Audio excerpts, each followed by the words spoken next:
Museum of Indian Arts and Culture and the New Mexico History Museum, and she is going to be talking to us about the curriculum that she has developed on the Women's Marker Initiative. Program, no longer initiative, right?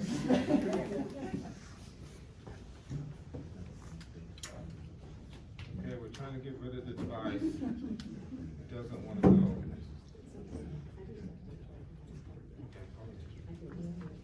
Douglas, Yes. can I just mention something?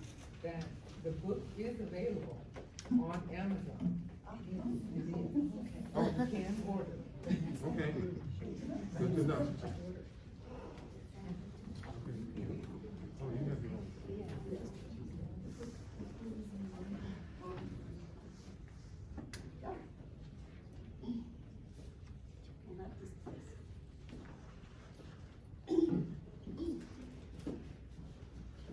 Wow, the very, very, very, very end of the day. As far as presentations go. Good afternoon. I'm very pleased to be speaking here today. Many thanks to the Historical Society of New Mexico for organizing this annual conference. Having been born and raised in New Mexico, I always appreciated the layered history and cultural diversity of this enchanting land. My academic degrees in Southwest Studies and Women's Studies from Colorado College opened my mind to more than I ever imagined as a girl growing up in Santa Fe. I furthered my education at UNM, acquiring my K-12 teaching license. Teaching and educating in the Santa Fe Public Schools and working in the History Museum and Indian Arts and Culture Museum led me to this current position that I have now at Santa Fe Prep, teaching 7th grade New Mexico history. I'm trying to speak louder. I approach my teaching through seeking historical stories and voices, by teaching students how to be detectives, developing inquiry and research skills. We create connections between the past and the present. I feel these connections lead students toward awareness, deeper curiosity, and ultimately taking action. I invite you now to think about these images that I have here. I'll reveal later in my conversation, in my talk, who these women are. But take a quick glance and see if you recognize any. I know Celia had one of these images up earlier. And some should be familiar, some may not be for you. Why do I believe the history curriculum needs a focus on women? As a student in the public school system, I had some excellent teachers in literature programs that highlighted the women in literature. However, when I read my history textbooks, I thought, where are the women? I actually have a former teacher in the audience. I want to just give a shout out to Kermit Hill. He was my middle school teacher in history. And I know he wove women in as much as he could, but our textbooks still didn't have the women. I question where they are.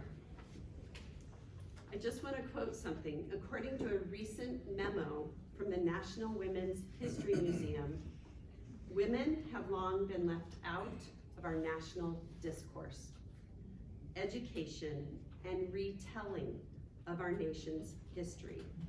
Indeed, fewer than 11% of textbook references are devoted to specific women in the K-12 state history standards and curricula in the US as of 2017, thereby portraying women as bystanders to history rather than active participants. In other words, what happened historically and what we know about history are two different things. And that was a quote by the late feminist scholar Gerda Lerner. Oops. With this in mind, I constantly modify my 7th grade curriculum to be more expansive and create focus on all voices of people in New Mexico. Several years ago, as I searched, as Celia mentioned, for information about unique women in New Mexico that were instrumental to our history, I came upon the website for the New Mexico Historic Women Marker. What a treasure. Now I'll share some of the work that my students have done, and then I'll talk more about the curriculum that I have written. I immediately began to imagine projects for my students when I saw this website. And I had students creating various products. This is an example of a poster that one of my students created. And we sprinkled our entire campus with these posters and did you know facts so that everyone at school was reading about these women in New Mexico. Students were able to select anyone from the website, which I'll show you the new revamped website live. And what I started to do was have them create an analysis of the sources, not just reading something and creating a product, but looking at sources. And I teach this throughout my curriculum, but utilizing the pages on the website, my students then did this analysis that I call soapstone. This is readily available to educators online. I've included it in my curriculum as part of one of the lessons that I created. And it analyzes each step and part of any source, whether it's a secondary or a primary source. So here's an example of one of my students when she did her research on Little Sister Lawson and then the analysis. So this analysis allows the student to look at who created this source.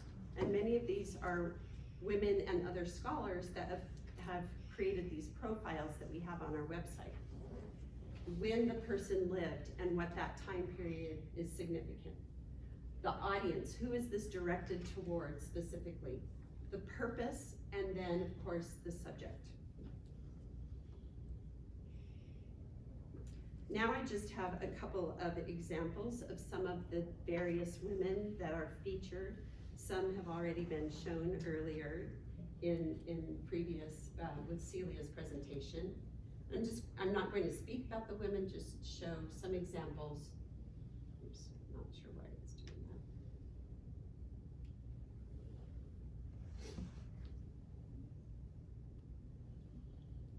So now I'll reveal who these women are.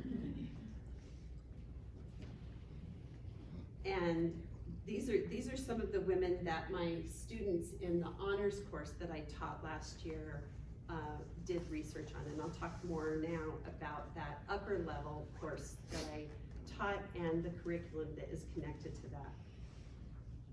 Last year I was given the opportunity to create this course. It was an honors course on women of the Southwest, and the capstone project included the use of the Women's Marker Initiative. And it was initiative then, now it's program. Celia was one of the wonderful mentors that came into my classroom and worked with my students as they conducted primary and secondary source research. So they began with the pages on the website, and then they were able to go into our archives, our local libraries, and delve more deeply into seeking primary sources, and again, using that soapstone analysis on those sources, but creating their own projects. Now I'll show you part of the process. The final capstone project was to create what I labeled Fiesta y Cena, so a dinner party, if you have. And a creative imagining of 6 women of New Mexico sitting down to share a meal, the story of their journeys, spirited conversation, and wonderings about the future of our forever blue-skied state. Through artistic interpretations, they created a place setting for each woman to represent her place in the history of New Mexico. So one of my lesson plans includes this exact project.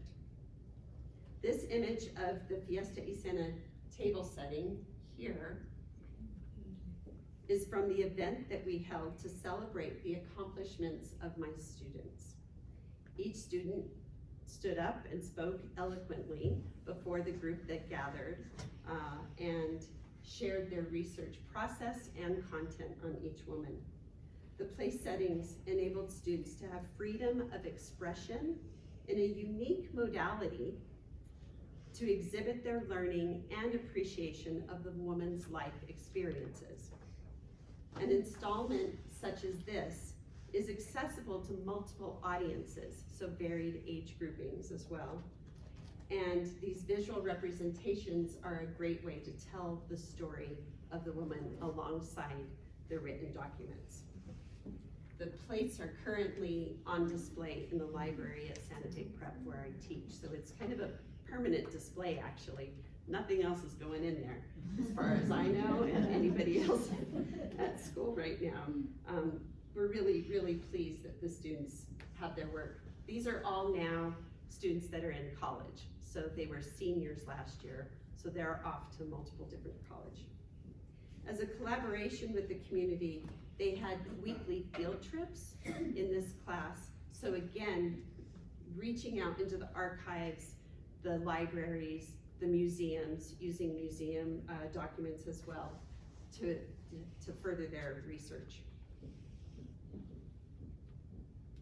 So you might recognize one of the libraries that I have on this image. Las Vegas. Las Vegas is up there, right? I emphasize the significance of visiting local museums and archives as this really furthers community connection even more deeply. Tapping into the local history that carries meaning and can spark more student interest. Student engagement comes alive when they participate in these meaningful experiences, and it also opens their eyes to potential career paths. So I think there are multi-layers to students getting out off campus, working in libraries and archives. And I think that that's something that this website really lends to, with markers being throughout the entire state. Someone that would utilize this curriculum, one of the lessons, several of them, specifically say, get out to your local museum, find those special places where you can find the hidden gem information about the women from that area where your students live. So a little bit of background, it's already been spoken about a bit, but again, through IWF New Mexico and the efforts of that organization, Governor Michelle Lujan Grisham approved the funding for the project, and part of that funding was for me to create this curriculum. So I was contracted to write the curriculum that is now up on the website, and I'll share that with you in a moment. This curriculum is aligned to the New Mexico PED content standards. So when I show one of the lessons, you can see that teachers can very easily look at the curriculum and find those targets that it meets for the current content standards. So I've specifically aligned it for public school teacher use. So it's very simple and outlined out for them.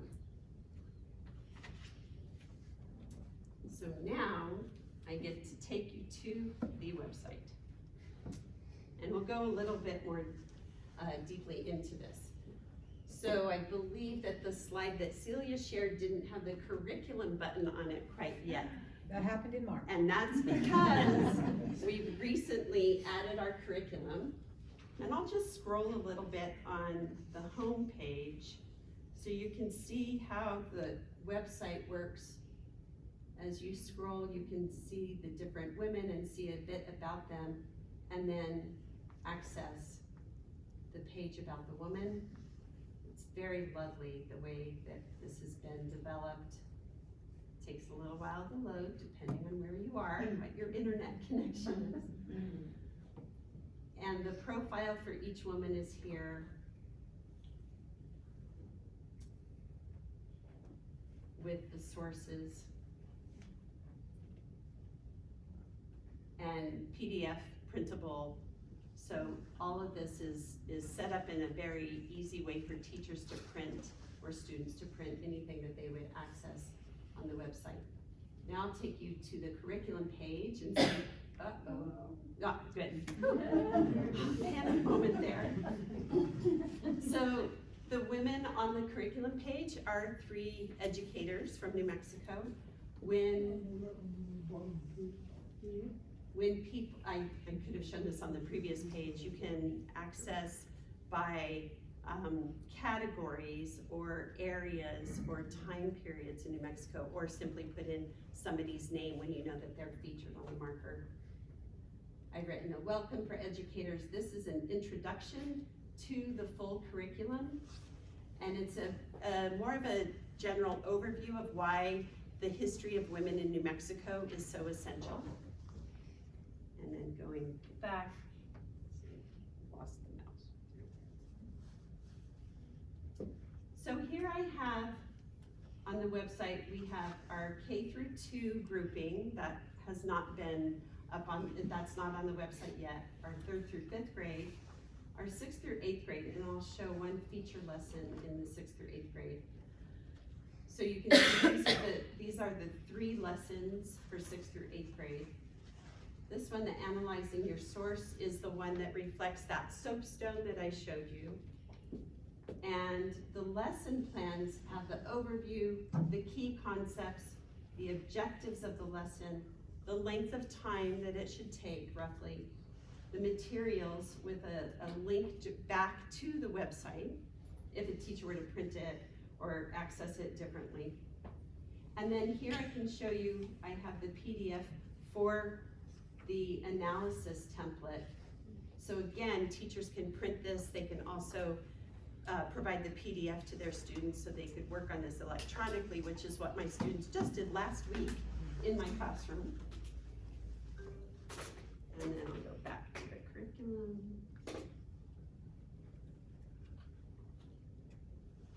And then this final lesson is what I call conversations and interaction. So first, students learn about an individual woman, and this is made to be extremely open-ended. So a teacher could guide students if they want into a certain area.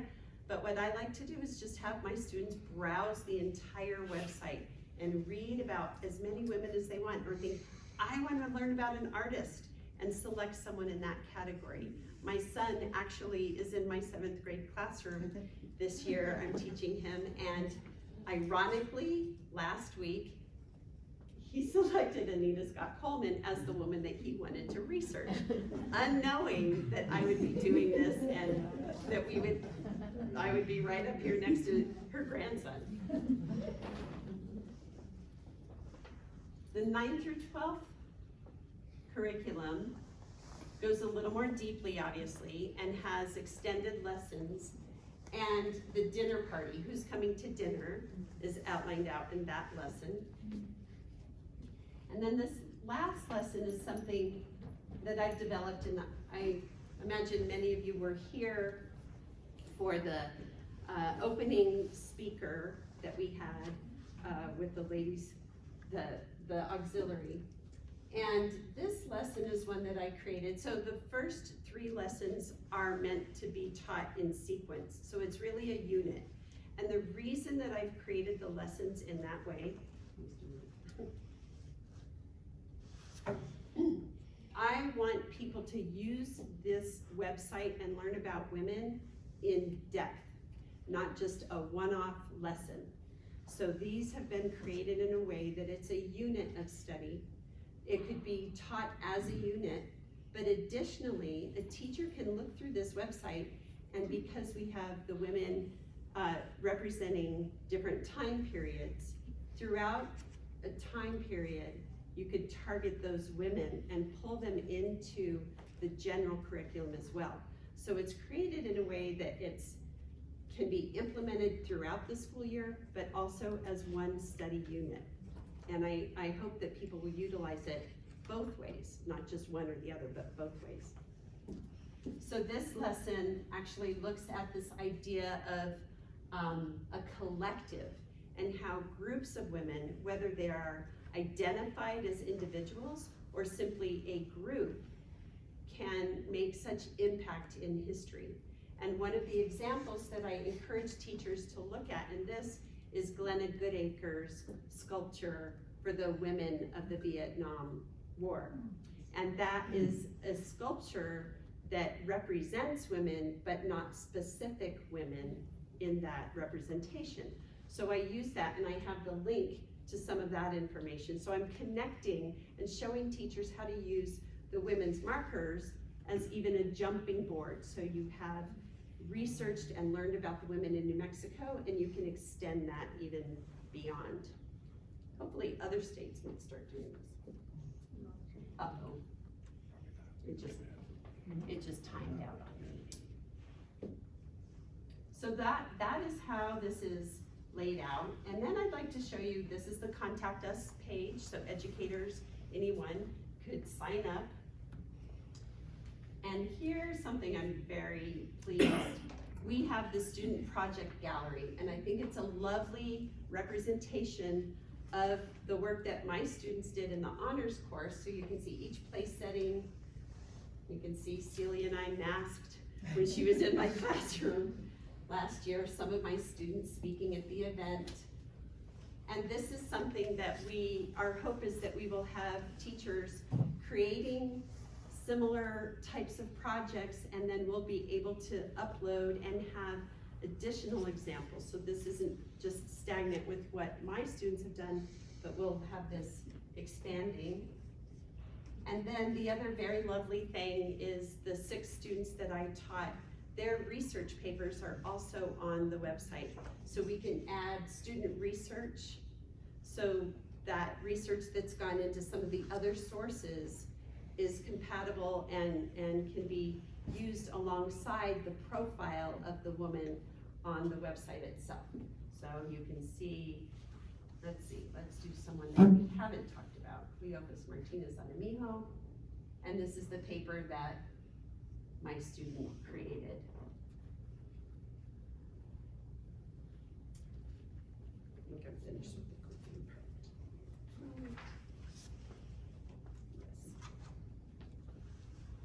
So back to my slides. Again, and this, I just had this slide up because I was talking about that collective lesson plan and using the ladies auxiliary as an example. So now I'll close out.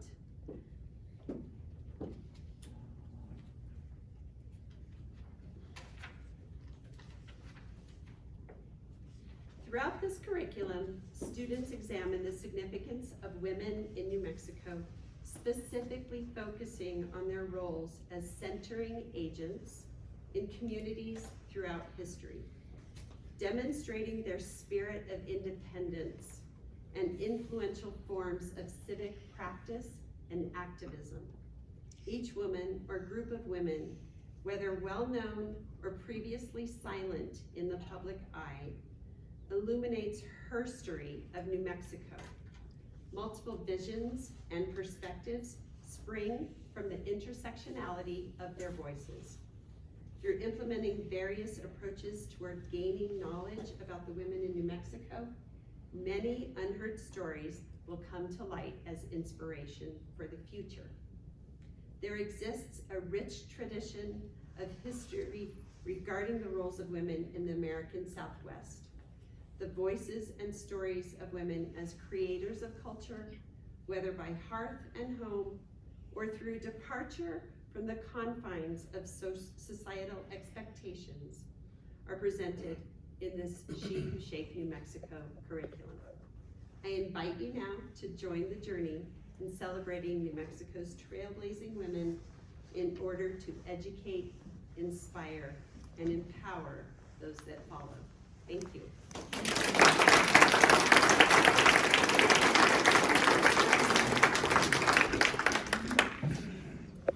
Well, I can't stand in front of a group of historians who are interested in women's history without doing a small advertisement for myself, especially since one of the Los Alamos Historical Society board members is in the room. On May 9th, which is a Tuesday, if you want to go up to Los Alamos and be in historic, beautiful Fuller Lodge, I'm going to be presenting a session or a lecture on the women of Bathtub Row. So that should be a fun and interesting time. Wonderful, wonderful session. Let's have another hand for our speakers. Move out of the way and then let you ask, if you would ask which speaker you have the question for, and then they can stand up and answer. Yes. I have a question for the first speaker Celia. on this historic marker program. This is really great, and I just wondered how it fits into how many historic markers are there in New Mexico, and is there one website where you could find them all, including the women? The scenic, the whole bunch of them is about 600. So you can see that the women's part is very, very small. And no, there is not they're on the Department of Cultural Affairs website. You can click on, and there's a list of all the markers, including the women's markers, with what the marker says. But our website does a lot more, because we have more than just the marker. We have the background information, and we're working very hard at getting more photos.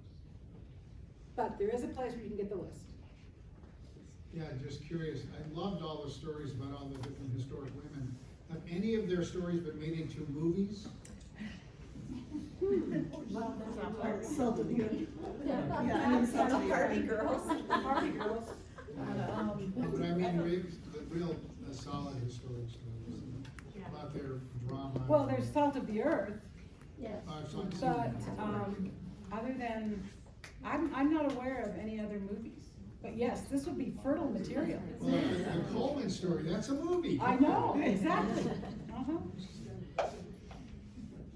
Yes. I wanted to ask Mr. Jackson if you actually knew your grandmother. No, she died when I was 5 years old. I think ones that would know her could just tell you little bits if you like it. My sister and her oldest cousin, Nikki, and they will share a moment or two. I'm sure they can say something else you like. Anything? What just like to say about, I grew up, she passed away when I was 19, and I always remember she loved Folgers Coffee, because, and she loved Arthur Godfrey, she loved Lawrence Welk, and she loved Billy Graham. And we would sit in the family room, 7 o'clock, and those are the shows that we would watch.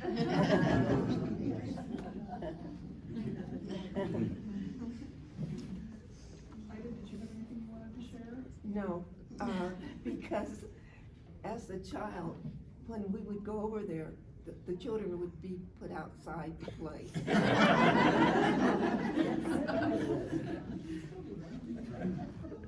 Other questions? I have a question for Lisa.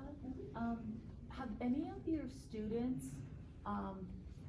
follow the same curriculum, or what you set up, lessons, I guess, to do a project on their own family, on their like grandmothers, and more on a personal level? So I've had two different things in that light happen. Some of the students that I teach actually are related in some way to one of the women. So they choose that person, or they don't know that they're related, and then one of their parents sees what they're working on and says, oh, that's your Tia, you know, whatever. Right. So that has happened, and then it has also caused students to have more interest in their oral history and family, and I teach my students a lot about interviewing the elders and the other people in their lives so that they gather these stories, again, because I teach through storytelling so much.